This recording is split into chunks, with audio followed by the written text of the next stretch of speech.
Waalaikumsalam warahmatullahi wabarakatuh. Bagaimana kabarnya hari ini, Pak? Alhamdulillah, saya baik, sehat. Alhamdulillah, nggih. Terima kasih sekali nggih Bapak. Hari ini saya ingin mewawancarai sebentar nggih Pak nggih. Nggih. Jadi hari ini saya akan melakukan wawancara terkait pengambilan keputusan berbasis nilai-nilai kebijakan sebagai pemimpin nggih Pak. Nggih. Langsung saja saya mulai dari pertanyaan pertama nih Pak ya. Yang pertama, selama Bapak menjadi kepala sekolah nih, bagaimana Bapak dapat mengidentifikasi kasus-kasus yang merupakan dilema etika atau bujukan moral, Pak? Terima kasih atas waktunya. Untuk mengidentifikasi mudah saja Bu. Jadi sesuatu itu dikatakan bujukan moral jika ada dua permasalahan, yang satu benar dan yang satu salah. Menurut hukum. Nah, jika kedua-duanya benar, itulah yang menjadi hal-hal yang dikatakan sebagai dilema etika. Oh, ini seperti itu ya Pak. Berarti jika dua-duanya benar itu merupakan dilema etika, seperti itu ya Pak ya. Kemudian pertanyaan selanjutnya Pak, bagaimana Bapak menjalankan pengambilan keputusan di sekolah Bapak, terutama untuk kasus-kasus di mana ada dua kepentingan yang sama-sama benar atau sama-sama mengandung nilai kebajikan, atau dengan kata lain tadi yang termasuk dilema etika Pak? Sebelum mengambil keputusan, tentunya saya mengidentifikasi masalah yang terjadi terlebih dahulu. Kemudian siapa saja pihak yang terlibat, lalu mengumpulkan fakta yang ada, sehingga mampu mengambil keputusan yang tepat bagi pihak-pihak yang bermasalah. Dalam pengambilan keputusan ini tentu saja mengutamakan prinsip kekeluargaan dan musyawarah mufakat. Jadi yang utama itu mengidentifikasi masalahnya dulu ya Pak ya. Kemudian setelah itu mengumpulkan fakta, baru dimusyawarahkan, seperti itu ya Pak ya. Iya, dengan keputusan itu musyawarah lah musyawarah ya. Ini poin utamanya itu berarti. Kemudian Pak selanjutnya, langkah-langkah atau prosedur seperti apa yang biasa Bapak lakukan selama ini ketika menghadapi permasalahan seperti yang tadi disebutkan, yang dilema etika itu Pak?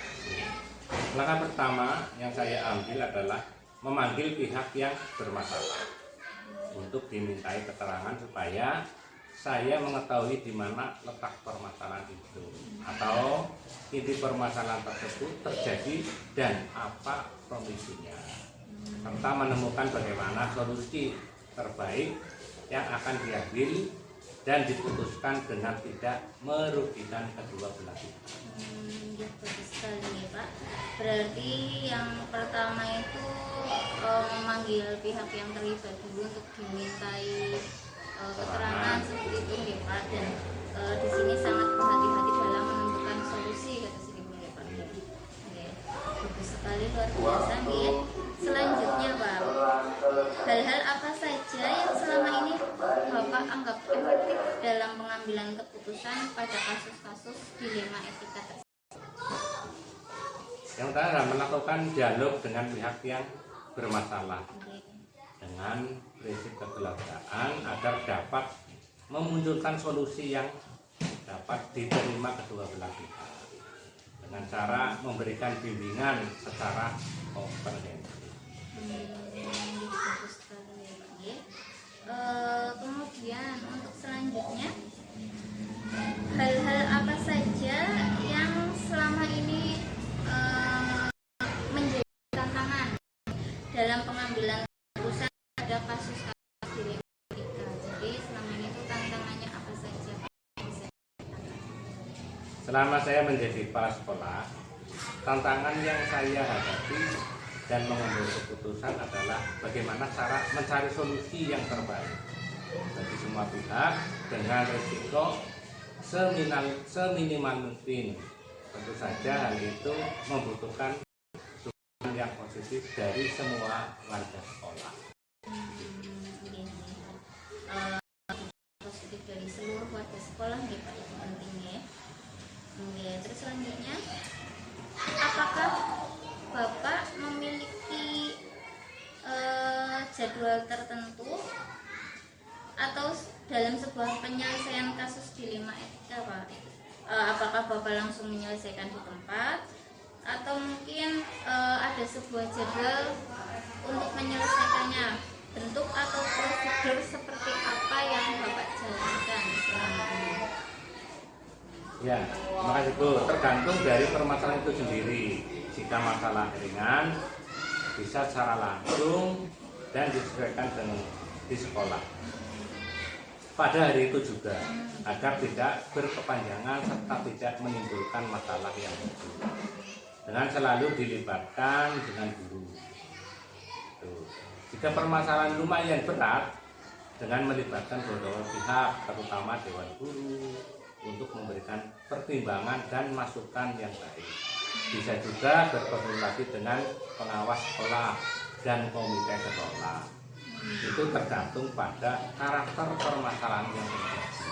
Jadi tergantung berat dan ringannya, kompleks tidak seperti itu. Berarti tergantung berat ringannya atau tidaknya seperti itu sekali. Selanjutnya, untuk pertanyaan selanjutnya nih, adakah seseorang atau faktor-faktor apa yang selama ini mempermudah atau membantu Bapak dalam mengambil keputusan? Setiap permasalahan yang ada, saya selalu bawa dalam untuk cepat agar lebih cepat menemukan solusi terbaik. Juga bisa komunikasi dan konsultasi dengan sekolah atau sekolah. Semuanya akan terlibat dalam kalau ada masalah. Jadi meminta masukan dan pertimbangan dari kemudian nih Pak, ini pertanyaan terakhir. Dari semua hal yang telah disampaikan tadi, pembelajaran apa yang dapat Bapak petik dari pengalaman Bapak mengambil keputusan dilema etika? Ini yang tadi sudah diceritakan banyak sekali nih, ternyata pengalamannya sudah banyak selama menjadi kepala sekolah. Sudah diceritakan juga tadi bagaimana mengambil keputusan seperti itu nggih Pak. Mungkin yang terakhir ini pembelajaran yang dapat dipetik Pak, monggo diceritakan. Sebagai pemimpin di sekolah, dalam pengambilan keputusan apapun harus berdasarkan kesepakatan bersama yang dihasilkan dari musyawarah mufakat, serta membiasakan diri untuk bertanggung jawab atas setiap keputusan yang telah ditentukan. Karena bekerja sebagai tim lebih ringan dari penyelesaian permasalahan dari suatu daripada bekerja sendiri.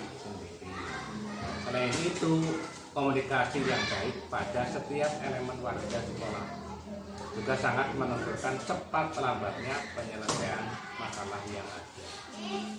Itu Ibu. Komunikasi yang baik dengan seluruh elemen masyarakat itu sangat pengaruh ya Pak. Dan tentunya tidak pernah lupa segala sesuatu itu harus dimusyawarahkan, terutama ketika menghadapi permasalahan seperti itu ya Pak. Terima kasih, luar biasa sekali ini tadi dari pengalaman Bapak yang sudah diceritakan. Terima kasih banyak. Ini beberapa pertanyaan dari wawancara saya sudah jawab semua. Terima kasih sekali atas waktunya nggih Pak nggih. Semoga ini bisa juga jadi pembelajaran untuk saya ke depannya, bisa juga sebagai pengingat dan belajar saya nih Pak.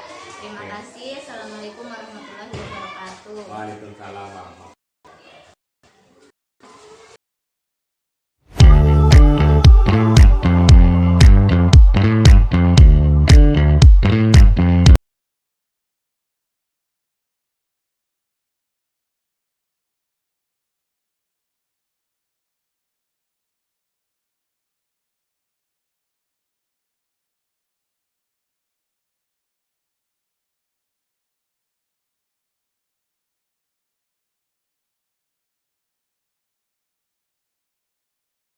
Oke.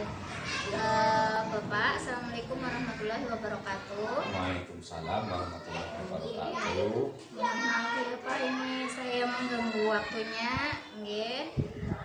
Bagaimana kabarnya hari ini Pak? Alhamdulillah sehat walafiat. Cuma juga Mbak Putina juga Nggih, sehat. saya juga alhamdulillah sehat nggih. Bisa melaksanakan wawancara dengan Pak Ali hari ini nggih. Mohon maaf ini Pak, saya hendak melakukan wawancara terkait pengambilan keputusan berbasis nilai-nilai kebijakan sebagai pemimpin nggih. Berdasarkan pengalaman Pak Ali selama ini selama menjadi kepala sekolah SD Curug Bunglon nggih Pak nggih. Nggih, SD Curug Bunglon. Nah, langsung saja nggih. Untuk pertanyaan yang pertama, selama ini nggih, bagaimana Bapak dapat mengidentifikasi kasus-kasus yang merupakan dilema etika atau bujukan moral, Pak? Untuk mengidentifikasi itu sebenarnya jadi sesuatu itu dikatakan bujukan moral jika ada dua hal, yang satu positif, yang satu negatif, atau yang benar atau salah. Itu hal itu ditentukan menurut hukum, bukan menurut pribadi tapi menurut hukum. Nah, tapi jika kedua-duanya itu masalah-masalah hal yang baik atau yang positif, ini disebut juga sebagai dilema etika. Berarti bujukan moral itu ketika ada benar dan salah seperti itu ya Pak. Sedangkan kalau ada dua hal yang semuanya benar, berarti itu masuknya ke dilema etika. Seperti itu nggih Pak? Nggih, betul sekali. Kemudian pertanyaan selanjutnya, selama ini bagaimana Bapak menjalankan pengambilan keputusan di sekolah Bapak nggih, terutama untuk kasus-kasus dilema etika, di mana kasus-kasus tersebut itu dua hal itu sama-sama benar dan sama-sama mengandung nilai kebajikan, Pak. Sebelum mengambil keputusan, ya tentunya kita mengidentifikasi masalah ini. Setelah itu kemudian kita melihat siapa saja pihak-pihak yang terlibat di dalamnya, lalu mengumpulkan data atau fakta-fakta yang ada sehingga dapat mengambil keputusan yang tepat bagi pihak-pihak yang bermasalah. Dalam hal pengambilan keputusan tentu mengutamakan prinsip-prinsip kekeluargaan dan putuskan secara musyawarah. Jadi tidak asal kemauannya sendiri, tapi harus hati-hati sekali kita. Jadi mengumpulkan fakta dulu ya Pak. Ya, fakta dulu.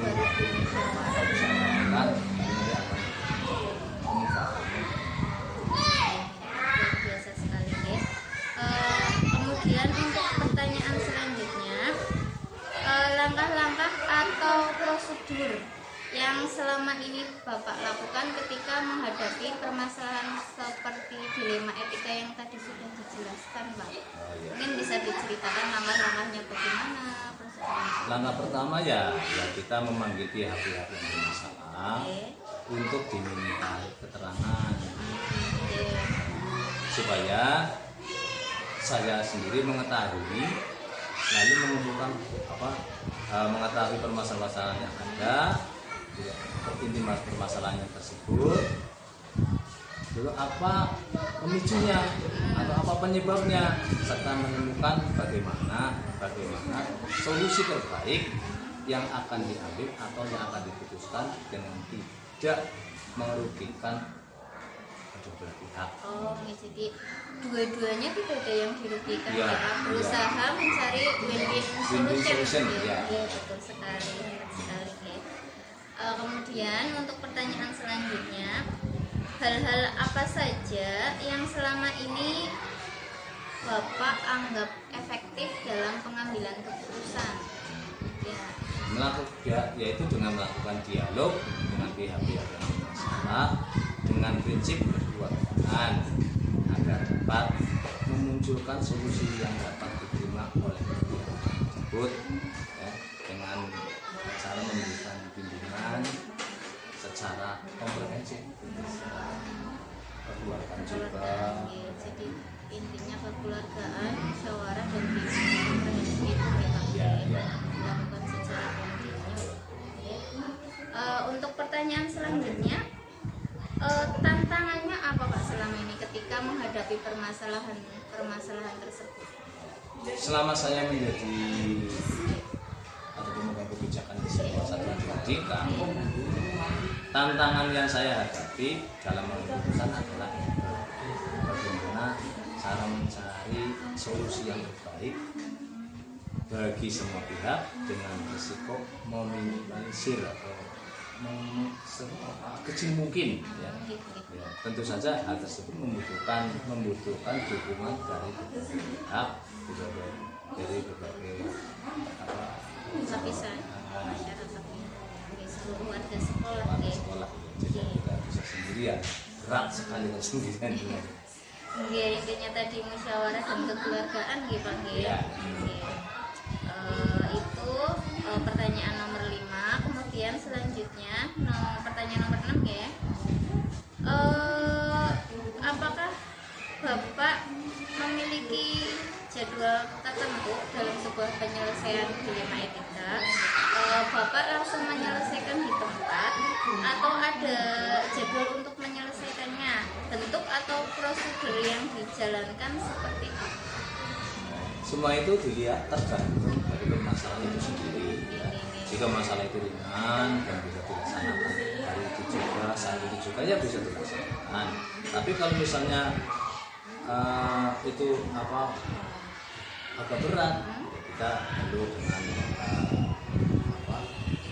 melihat beberapa pihak, berbagai sekolah, mungkin wali kelas atau mungkin komite sekolah atau pengawas sekolah, ya, dengan agar dapat mereka memberikan pertimbangan kepada saya dan memberikan masukan yang baik.